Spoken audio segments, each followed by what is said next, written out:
If we don't know where we come from, it's difficult to know our power and our ability to do great things. If we don't know our purpose, it's a challenge to becoming productive. If we aren't conscious of how our experiences have shaped us, it's impossible for us to exercise full control over our choices and the decisions that we make. If we never grasp the fact that we are in prison, how will we ever escape? Real freedom is never freedom of the body, it's freedom of the mind.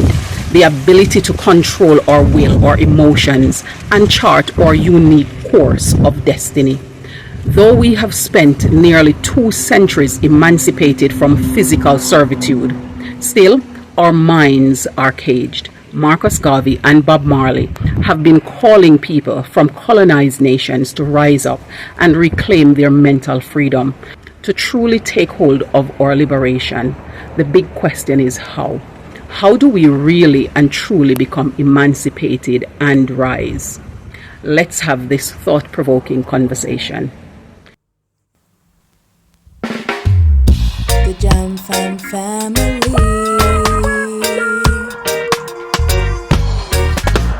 Jam Fam, come hang with me. Yeah. Hello, Wagwan. Big up yourself. Whether you're there yard or you're there abroad, welcome back to another episode of Life with the Jam Fams. And today we're going to be having a conversation about emancipation and how it is that we will actually realize emancipation of ourselves.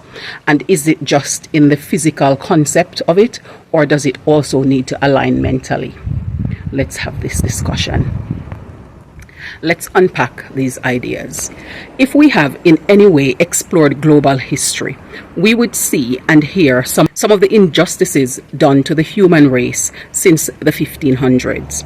Some of these injustices have been the horrific dismemberment, pillage, castration, savagery, dehumanization, termination of ethnic connection, ethnic holocaust, physical and mental torture, human destruction and resource depletion, and still many more.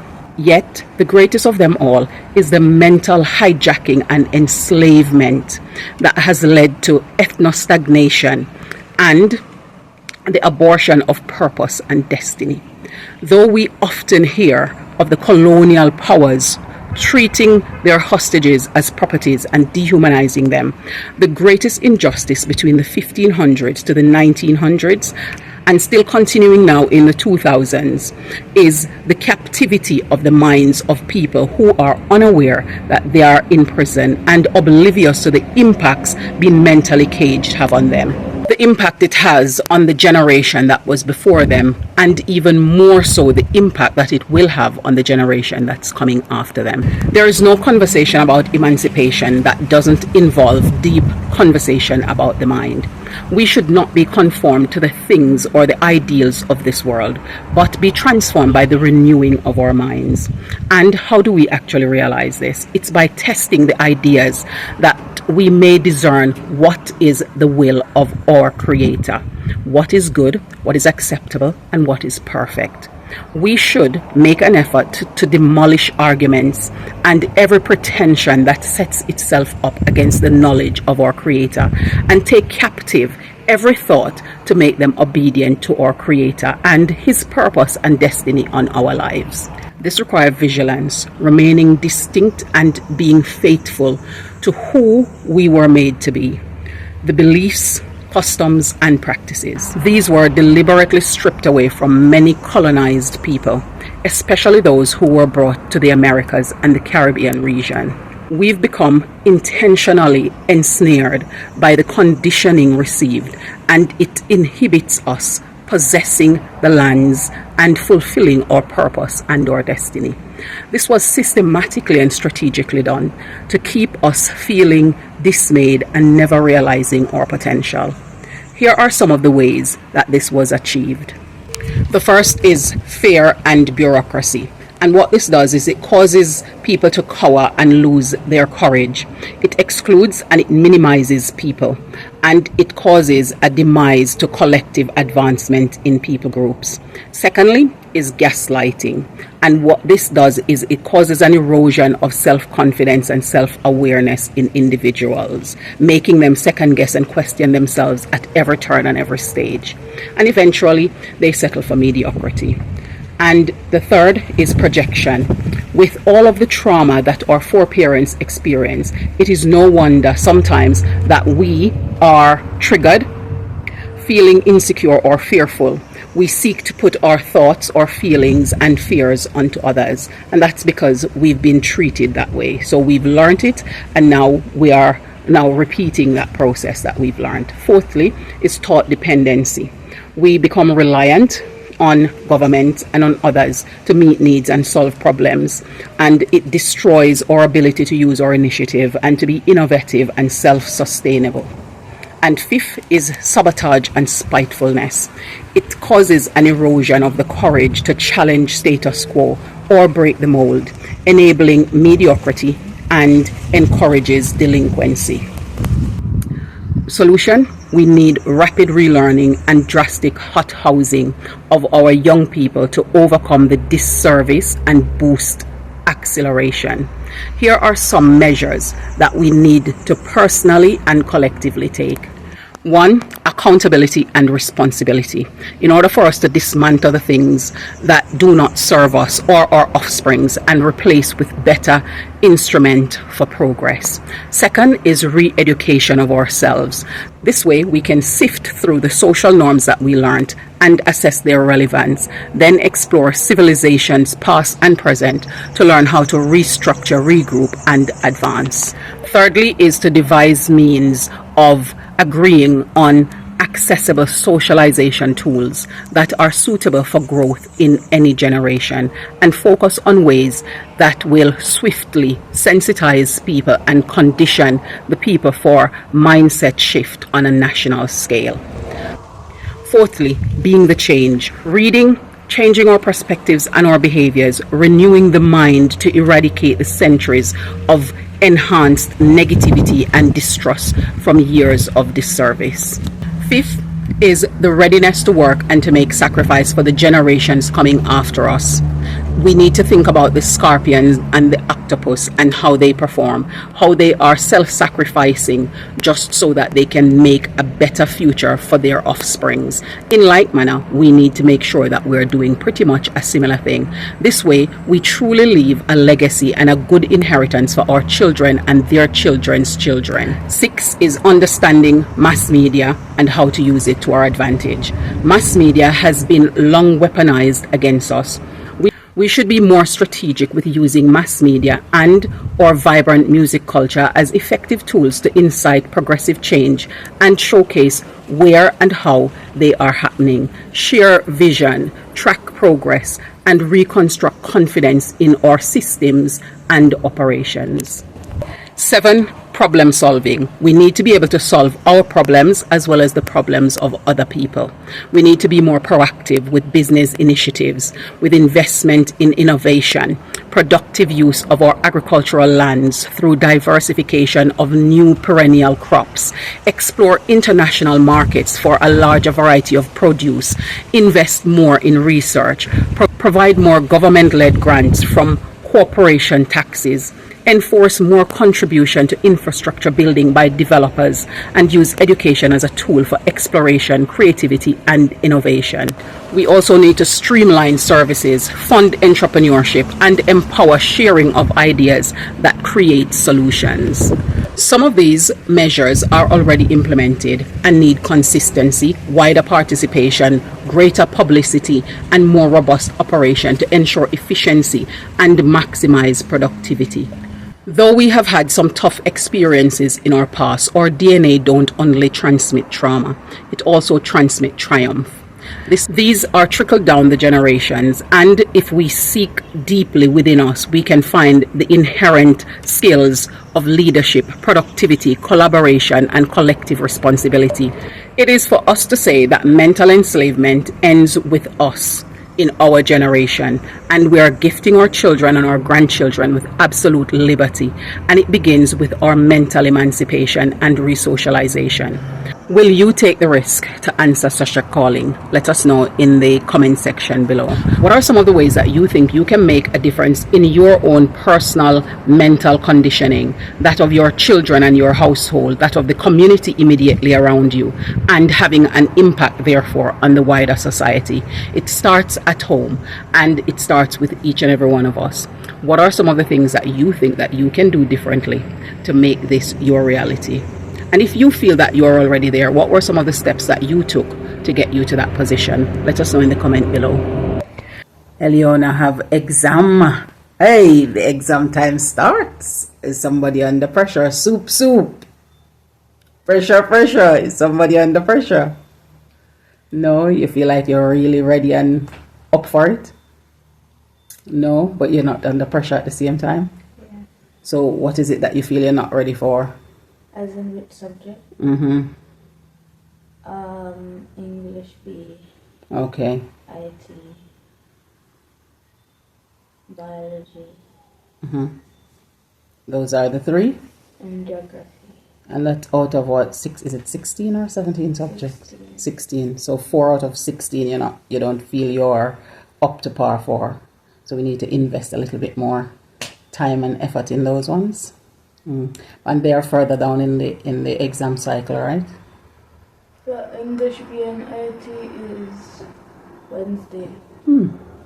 So that means we need to put a lot more effort into it for tomorrow to make sure that you can maximize your potential on those ones. But I only have one test tomorrow because the afternoon is option. So in the option, because it's not my option, it's a different option. So in that time, and the test is in our classroom, so we wouldn't be able to be in that classroom. So in that time, I'm probably just going to be studying for English B and IT. Okay. So for English B, I'm just going to bring the 2 books that we're reading, because that's the main focus, to know what to write on the essay. And for IT, I'm just going to study the keywords. Okay, because you guys aren't allowed to leave school even though you don't have an exam in the afternoon. We can, just parents have to be there to collect us. Okay, I see. We can't just get up and... So you know what that mean? They make sure put that in because them knows the parents that go come for them picnic and then they work. So they have to figure it out for themselves. Which is why I was like, I never know that there's no option class in the morning. Because then I would have came to school in the afternoon, just after lunch. Okay. For the exam in the afternoon. Because there'll be no point me being at school for so long not doing anything.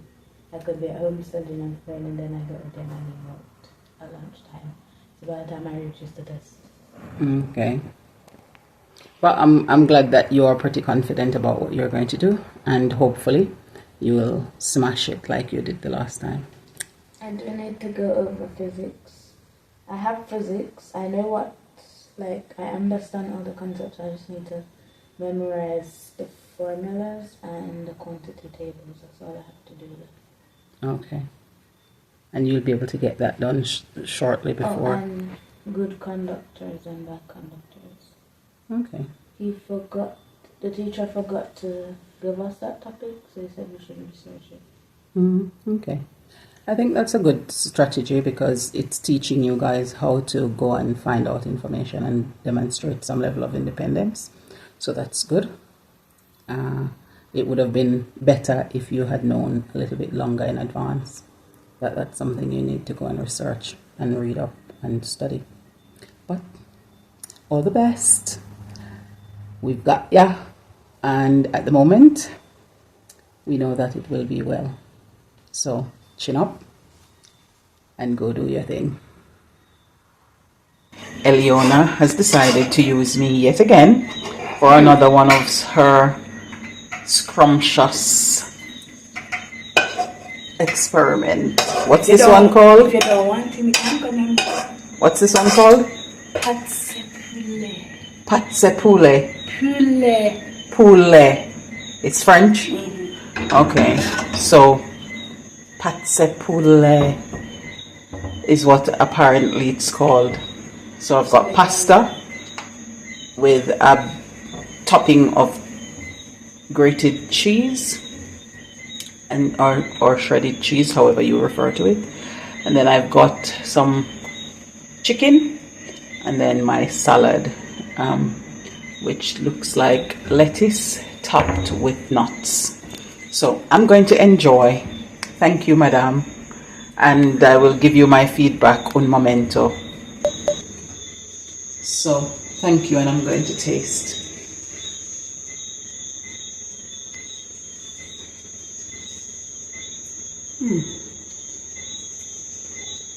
Pasta is cooked how I like pasta.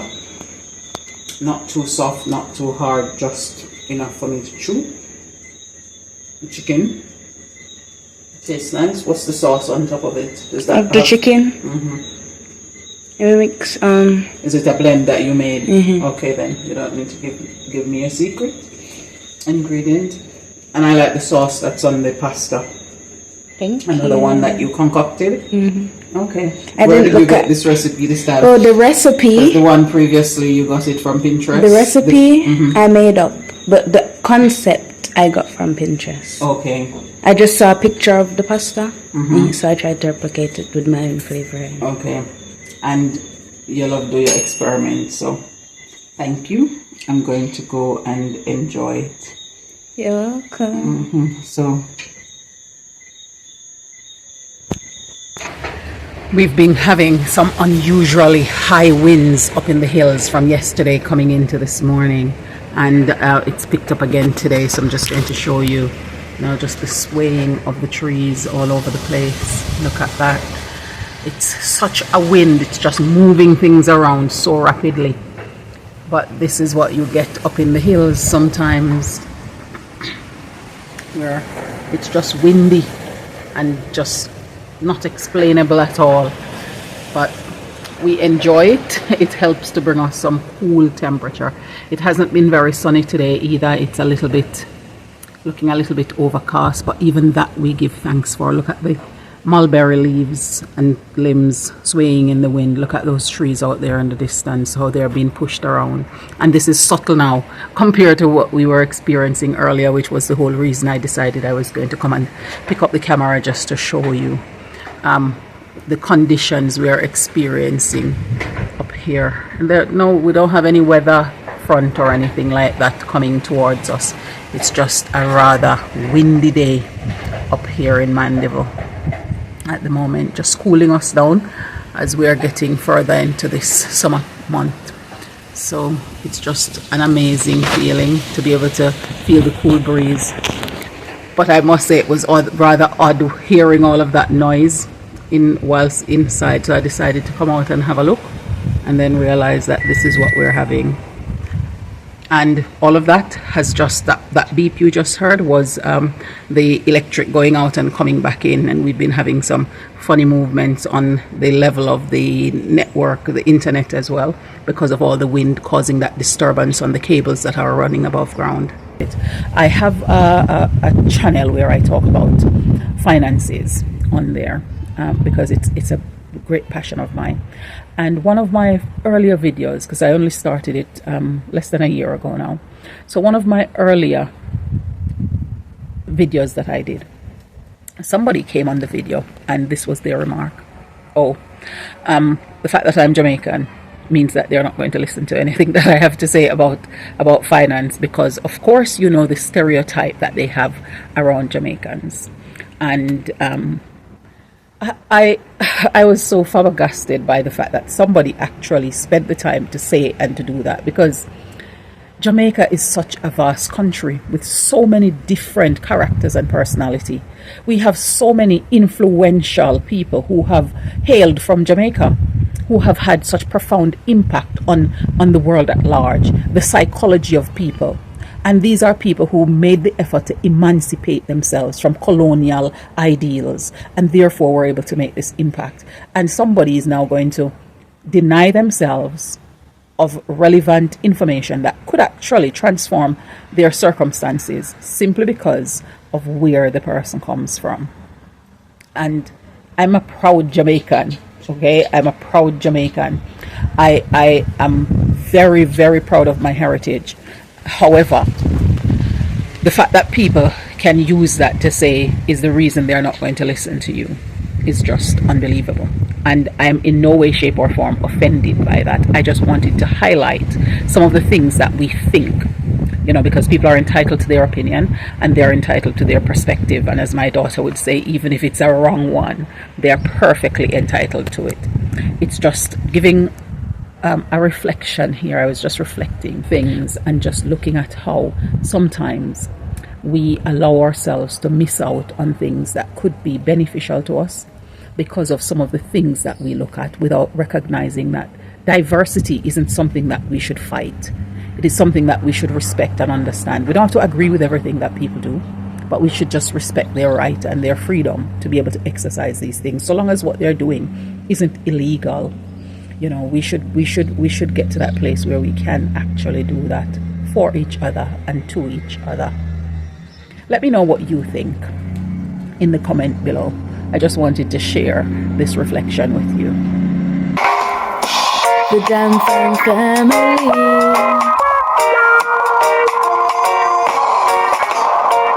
Where I living the good life. We're royal, cruising through the West Indies, having fun, enjoying the good life. Jam Fam family, the Jam Fam family, yeah. The Jam Fam family.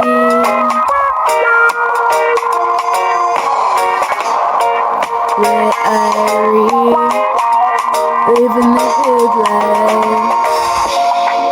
We're royal, cruising through the West Indies, having fun, enjoying the good life. Jam Fam family, the Jam Fam family, yeah. Jam Fam, come hang with me. The Jam Fam family.